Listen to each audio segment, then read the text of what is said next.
Right now, you feel like you can't talk to people. Because when you do, you flip up your words. You can't think straight. You get nervous and embarrassed every time. And there are some people that doesn't happen to, that's just not you. You just aren't charismatic like that. And it's not that you haven't tried. You've probably heard of getting socially warmed up, right? How your first conversation of the day just goes a little bit rougher than the rest. After that, it gets better.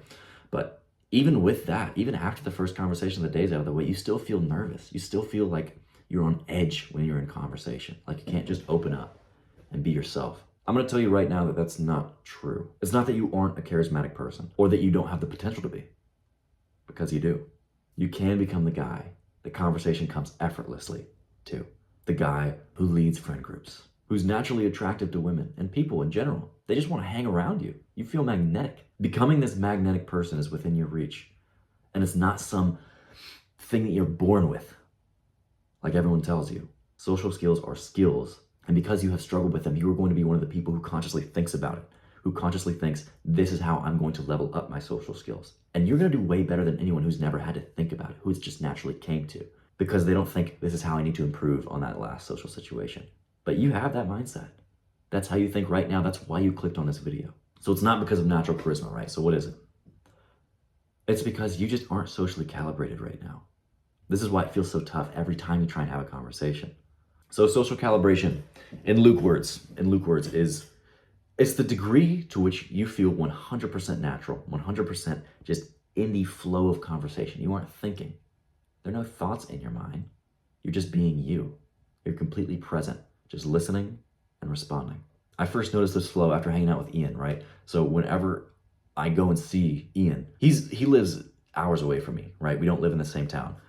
He lives a few hours away, so I usually spend days with him at a time, like 3 or 4 days. And we usually spend all that time together because I'm just hanging over at his house. It's literally a boys' sleepover. It's a boys' sleepover. And it got incredibly easy just to be witty and charming and fun because I was spending so much time around him all day, and I just flipped on the social mode.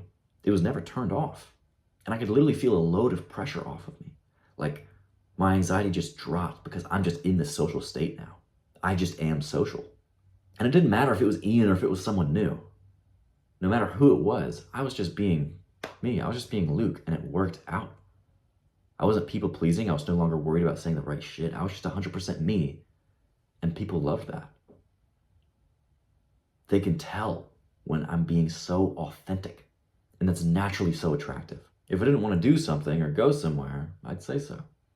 And if I did, I'd be like, hell yeah. People love this because they're able to see this is what he actually wants. I don't have to guess around him. I know that he's being real with me every time he speaks. Becoming this socially calibrated person means changing your lifestyle. And if you didn't want to do this, you would not be watching this video right now. Because right now you were locked up in your room playing video games. Because it's easier whenever you don't have to have your video camera on. It's easier than talking to people in real life or dealing with the real world that you are trying to escape. You can only start to live the life that you want whenever you start facing it head on. And you're always going to have problems in life. In fact, happiness requires you to have problems because humans are goal-striving beings. We need to feel like we're working on something, overcoming something, or making a goal happen for life to feel fulfilling, for it to feel like there's purpose. And this is why video games are so attractive, right? It's because they have set goal progression and they have dopamine tweaked rewards for hitting them. But think about this, right? Really think, what makes a man fulfilled? Probably a sense of direction, purpose, feeling that you're needed, feeling that you're valuable in society. What's the video games give you? Quests, loot, status, love from NPCs. The point is, you are always solving problems. You have to choose which problems you want to be solving. And problems in video games are more fun, they're easier.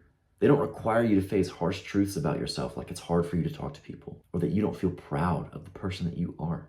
Now, facing the real world, the problems are harder, but the rewards are far greater than getting one more dragon soul.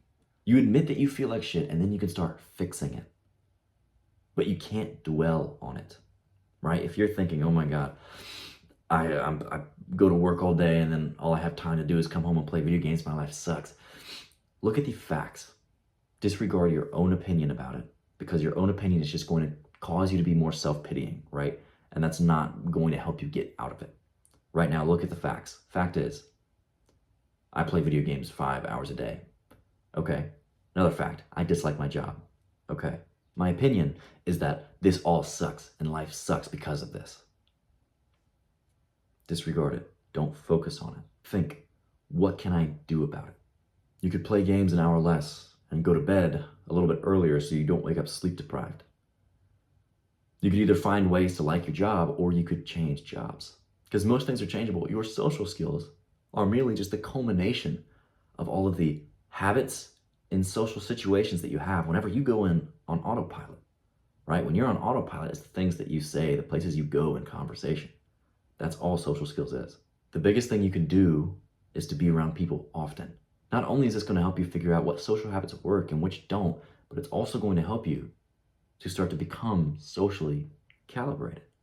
Soon you'll be at the point of naturally being authentic, naturally saying exactly what's on your mind to anyone around you, and being able to do it in a way that's precise, powerful, even funny, without even trying. This can be you. Choose to solve the problems that get you to where you want to be. You already know this isn't just a video where you sit around after and do nothing. Today, make a conscious effort to do something that you usually do alone with someone. If you're eating dinner alone, eat with your mom. Call up a friend, go get takeout.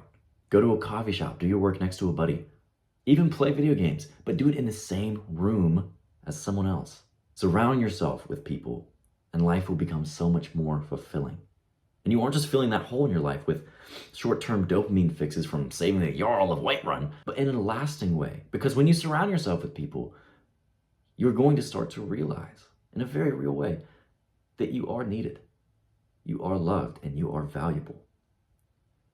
So act now and become unstoppable.